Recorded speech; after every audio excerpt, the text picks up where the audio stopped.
এক ব্যক্তি আপনি মানে নামাজ পড়ব, নামাজ যখন পড়ে সে একটা হাদিস শুনছে, যদি কাউকে নামাজি বানাইতে পারে তাহলে ওই ব্যক্তি যে নামাজগুলো পড়বো তার সমান সব এই ব্যক্তি পাইবে, সুবহানাল্লাহ।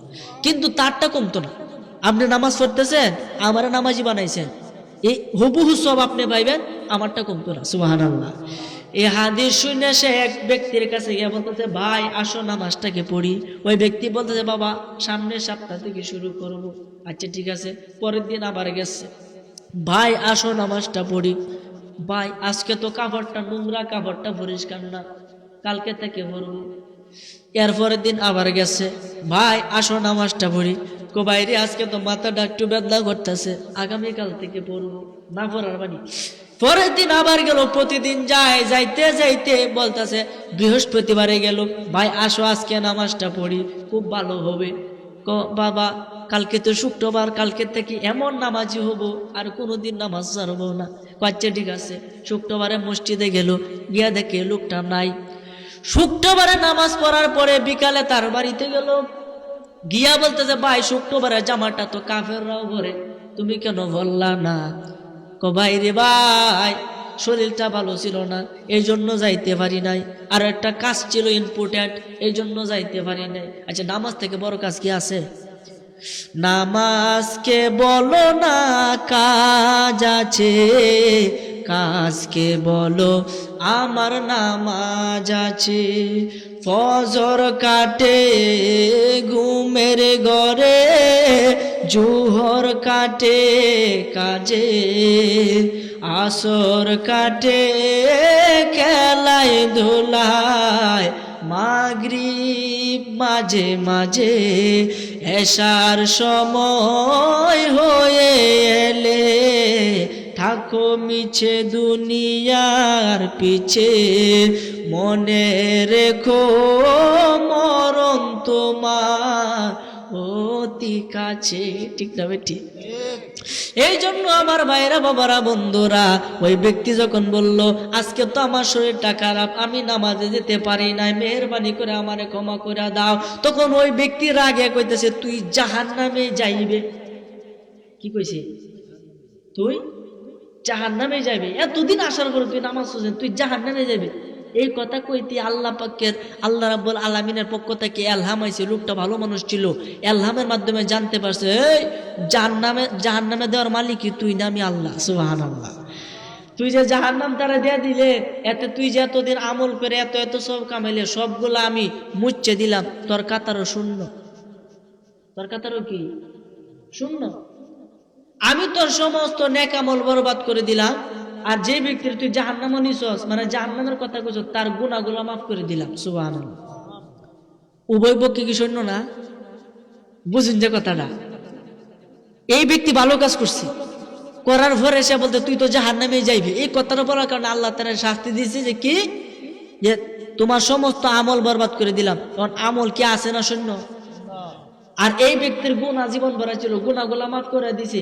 বলেন আমল আছে না শূন্য? এও শূন্য, হেও শূন্য। এরও গুনাহ নাই, হেরও গুনাহ নাই, এরও নেক নাই, হেরও কি নেক নাই, সবগুলা শূন্য। আমি এখন একসাথে করে দিছি, ওহন দেখ তুই নামাজ পড়ি কে লাগবে তারে। সুবহানাল্লাহ। যা দাদি চিন্তা করেন, তাহলে সে আল্লাহ রাব্বুল আলামিনের খেলা বোঝা বড় দায়। কথা কোন ঠিক কিনা? প্রধান অতিথি আসলে আমি মাইক ছেড়ে দিব, এই জন্য ধৈর্য হারা হওয়ার কোনো কারণ নেই। আপনারা খারাপ লাগতেছে? খারাপ লাগলে কোন যে, এই জন্য আল্লাহ ব্যবস্থা করে দিছে, যাও শূন্যর কাতারে দিয়া দিলাম, এখন দেখি কে আগাইতে পারো, কে আগাইতে পারো। এই জন্য একজন নামাজ পড়তেছে, তার নামাজ ভুল হইতাছে, আপনি তাকে ধমক দেওয়ার কোনো অধিকার নাই। সে নামাজে আগে অভ্যাস হোক, এরপরে তারে ত্রুটি, যে ভুল ত্রুটি ওইটা হলে বুঝাই দিবেন। আগে দুগুণ এই তোমার নামাজ হয় না, বাদ যাও তাড়াতাড়ি, হইবনি? নবীজি এবার ইসলাম প্রচার করছে। এই জন্য নামাজি আগে হন, আগে মসজিদে যান, ভুল হোক কোনো সমস্যা নাই, দাড়ি আপনি রাখেন না কোনো সমস্যা নাই।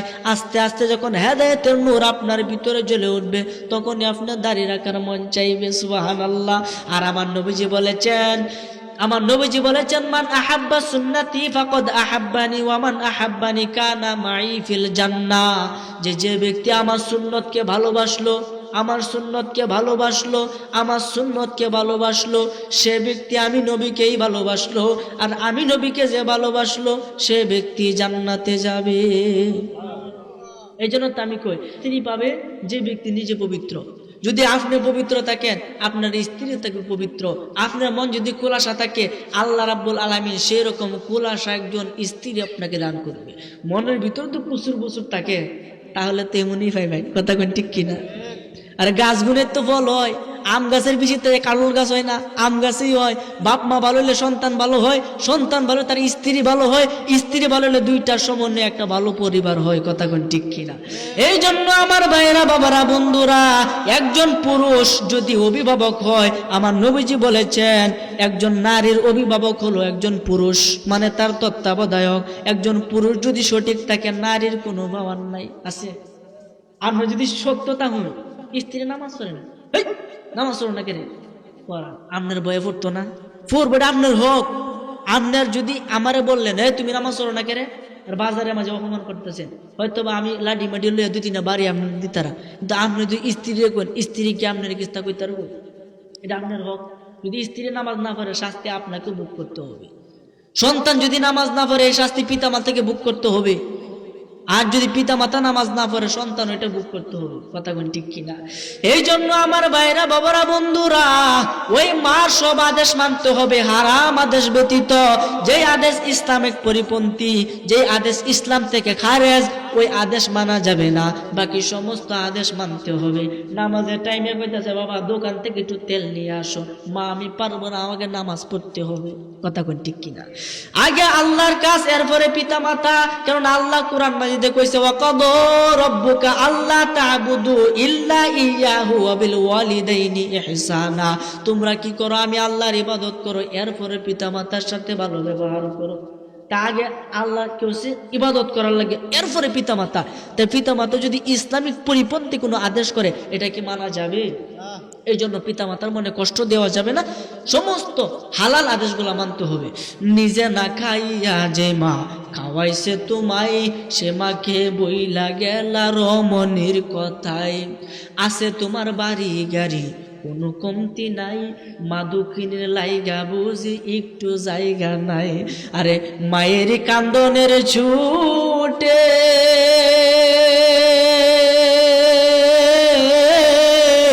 আল্লাহর আরশ কেঁপে উঠে গো, মায়ের কান্দনের ছুটে আল্লাহর আরশ কেঁপে উঠে গো। আর মা জননী নাই রে যাহার, কে দিবে তাকে সান্ত্বনা, সে মায়ের মনে কেহ দুঃখ দিও না গো, সে মায়ের মনে কেহ দুঃখ দিও না। মা দুঃখিনী অবাগিনী, সন্তানের নয়ন মনি গো, মা দুঃখিনী অবাগিনী, সন্তানের নয়ন মনি গো। মায়েরই চরণে মিলে বেহেশতেরই ঠিকানা, সে মায়ের মনে কেহ দুঃখ দিও না রে, সে মায়ের মনে কেহ দুঃখ দিও না। না দেওয়া যাবে? দুঃখ দেওয়া যাবে। এই জন্য পৃথিবীর সমস্ত মানুষ আপনাকে ভালোবাসবে, দেখবেন পিছে একটা স্বার্থ আছে। স্বার্থ ছাড়া কেউ ভালোবাসে না। আপনার নিজের বন্ধু আপনার ছাড়া বাদ তার ফেরো জানা, দেখবেন তার কার্য হাসিল হলে আপনার কোনো দাম নাই, কথা বল ঠিক কিনা? এই জন্য বন্ধু বানাইবেন বন্ধুর মতো বন্ধু। সৎসঙ্গে স্বর্গে বাস, অসৎ সঙ্গে সর্বনাশ। ভালোর সাথে থাকলে কাই বাডার ভান, খারাপের সাথে থাকলে কাড়ে দুই কান, কথা বল ঠিক কিনা? যদি তুমি ভালো কাজ করে নিতে পারো বিদায়, সমস্ত মঞ্জিলে আল্লাহই হবে তোমার সহায়। এই জন্য ভালো কাজ সবসময় করতে হবে, ভালো কাজের সাথে থাকতে হবে, মন্দ কাজকে পরিহার করতে হবে, ভালোকে গ্রহণ করতে হবে, আমন্ত্রণ জানাইতে হবে। তবেই আপনি হক পথে দেখা পাইবেন, হেদায়েতের নূর পাইবেন। বলেন সুবহানাল্লাহ। আজকের মাহফিল থেকে আমরা ওয়াদা করব, যারা নামাজ পড়ি না তারা অন্তত 5 ওয়াক্ত নামাজ পড়বেন ইনশাআল্লাহ। রাজি আছেন ইনশাআল্লাহ? নবীজি বলছেন আউয়ালু মা ইউহাসাবু বিহিল আবদু ইয়াউমাল কিয়ামাতিস সালাহ। কিয়ামতের দিন কোনো হিসাব হবে না, প্রথম হিসাব হবে নামাজের। নামাজের হিসাব দেব, তোর আল্লাহ নামাজ তো পড়ছি, নামাজ পড়ছো তো একটা সেজদাতে দেখাও। যে একদিনও নামাজ পড়ে না সেই ব্যক্তি সেজদা দিতে যাইব, তার কোমর ব্যক্ত না। সুবহানাল্লাহ। এত ধরা খাওয়া যাবে সে নামাজ পড়ে নাই।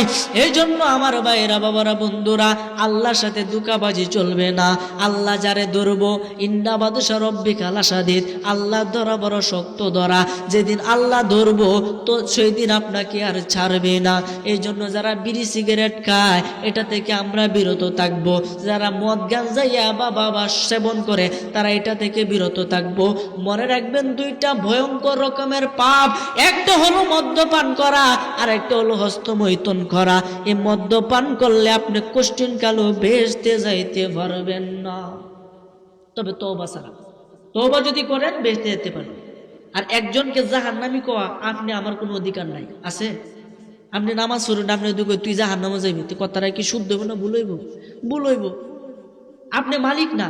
যেমন এক ব্যক্তির ঘটনা মনে হচ্ছে, কয়ালতাম নি, কোনটা কই কয়ালাই কইবালাই।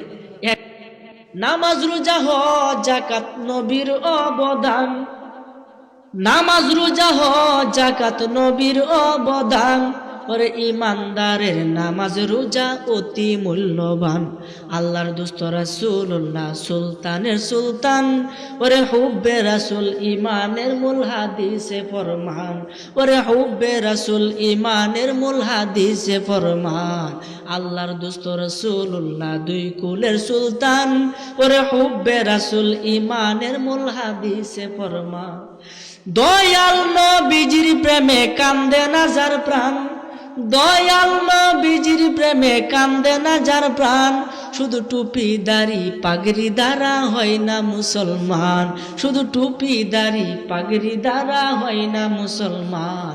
আল্লাহর দোস্ত রাসূলুল্লাহ দুই কুলের সুলতান।